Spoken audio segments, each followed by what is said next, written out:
Muy buenos días a todos.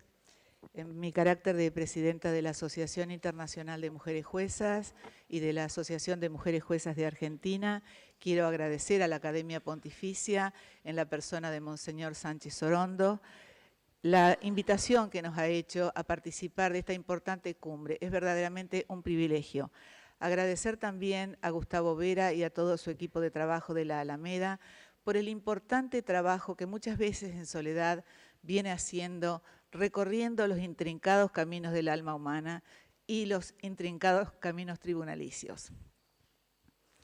Saludo a mis hermanas en la ley, las señoras juezas y procuradoras aquí presentes, que comprometidas con el tema que nos convoca, nos van a dar su visión sobre este tema que tenemos la obligación moral y el deber legal de denunciar y combatir.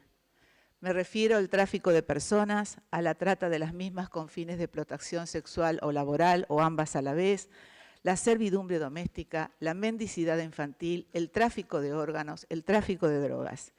Son todos aspectos de un mismo proceso criminal organizado que se roba la dignidad de miles de seres humanos en el mundo y se roba el destino y el futuro de los países.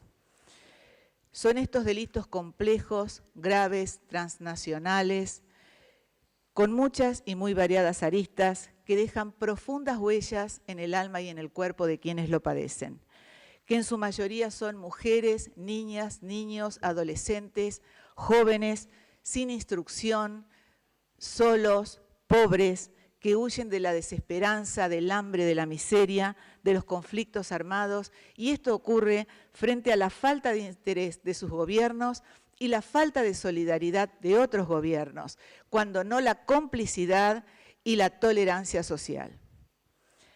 Debo remarcar también que hay muchos que hacemos mucho en este tema, pero hace falta hacer más, y por eso estamos hoy aquí las juezas y las procuradoras del mundo. La globalización ha traído consigo la migración, dentro del cual el tráfico y la trata de personas se han incrementado notablemente en los últimos años. Esto lleva a importantes violaciones de los derechos humanos fundamentales y prácticas crueles como la coacción, el uso de la fuerza, la amenaza, la humillación, el rapto, la violencia, la explotación y el fraude.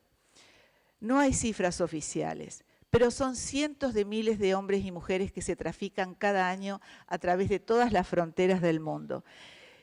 El 80% de ellos son mujeres y hasta un 50% son menores de edad. Solo en Europa son traficadas por año cerca de 100.000 mujeres para explotación sexual. Y aunque las rutas de los tratantes cambian constantemente, un factor que permanece inalterable es la distinción económica entre los países de origen y los países de destino. Al igual que en todas las otras formas de migración irregular, el tráfico presupone invariablemente el traslado de un país pobre a un país rico, de los países del sur a los países del norte y de los países del este hacia los países del oeste. En definitiva, allí donde la demanda y los recursos son más importantes. El mundo es muy desigual y esta desigualdad provoca estos crímenes contra la humanidad. Los métodos que utilizan los traficantes, lo sabemos, van desde el rapto liso y llano, como le ocurrió a nuestra argentina Marita Verón, hasta la compra de las personas, a veces también de manos de sus propias familias. Sin embargo, en la mayoría de los casos, la víctima potencial de la trata está buscando una oportunidad para migrar cuando se le acerca a un conocido o es atraído por un anuncio de trabajo redituable que le permita salir de la situación de miseria en la que se encuentra, de extrema pobreza. Muchas veces se las engaña y se les dice que es para trabajar legalmente. Una vez que son captadas, se les roba la identidad, los documentos, los pasaportes y las víctimas desaparecen del sistema. Se teje así una compleja red en la cual los tratantes se adueñan de este ser humano cuya dignidad desaparece. Se roban la dignidad. Vuelvo a remarcar esto. Esta es la primera reflexión. Este es el nuevo comercio de esclavos que va en aumento, lo sabemos, y que se expande a zonas que antes no estaban afectadas. lo cual coincide con las dificultades económicas y pongo el acento en esto también. De los países en desarrollo, de los países en vías de transición, son los más afectados. Esto se suma a los enormes obstáculos de la migración legal y no es un tema nuevo, es un tema que fue retratado en la antigüedad. Jean Gérôme, allá por el año 1867, produjo una serie que se llamó la serie de los esclavos, Mercado de Esclavos se llamaba, y si podemos ver en esas pinturas, vamos a ver cómo en todas las víctimas es una mujer desnuda que está siendo comprada por tratantes vestidos con ricas prendas, y esas pinturas nos dan las pautas de lo que significa la compraventa del ser humano, un ser humano reducido a la más extrema pobreza, el ser humano sin dignidad.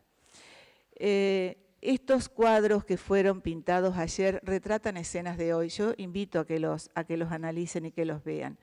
¿Y esto por qué ocurre? Y ocurre por la ambición desmedida, por la codicia, por la avaricia, por la lascivia, por la lujuria de muchos grupos que generan enormes ganancias. Se habla de miles de millones de dólares anuales que no están sujetos a impuestos ni contribuciones, que pertenecen a la economía informal, que son incansables por los organismos de control impositivo. Es un negocio próspero, poco peligroso porque es poco perseguido, porque es redituable para muchos. Y el 85% de ese dinero viene de la esclavitud sexual.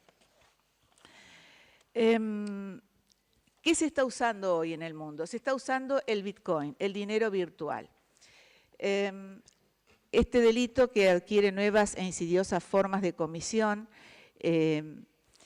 está utilizando en este momento un dinero que ha crecido muchísimo en los últimos tiempos. Es un dinero seguro, anónimo, no necesita de terceras partes, como un banco.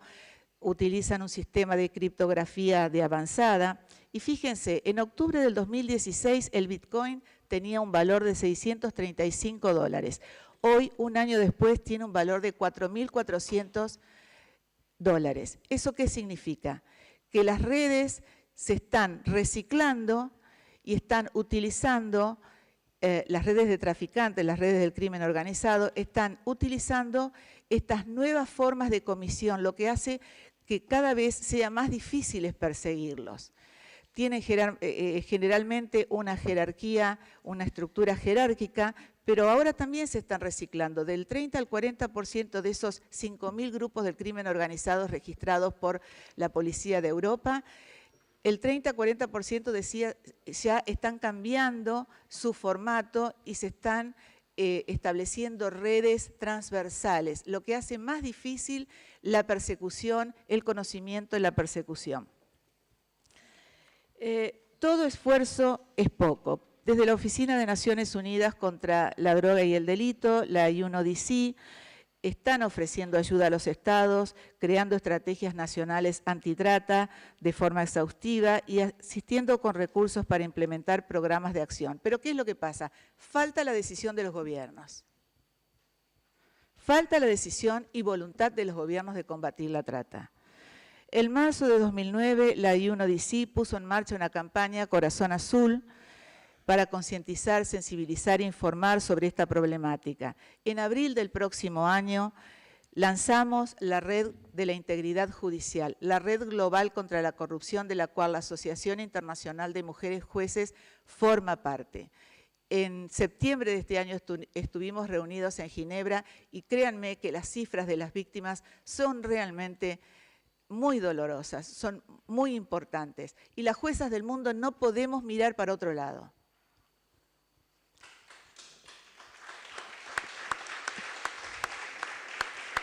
Esta obscena realidad que nos interpela a actuar de manera rápida, eficaz, eficiente, tenemos que tener una justicia con un rostro más humano, una justicia cercana a la gente.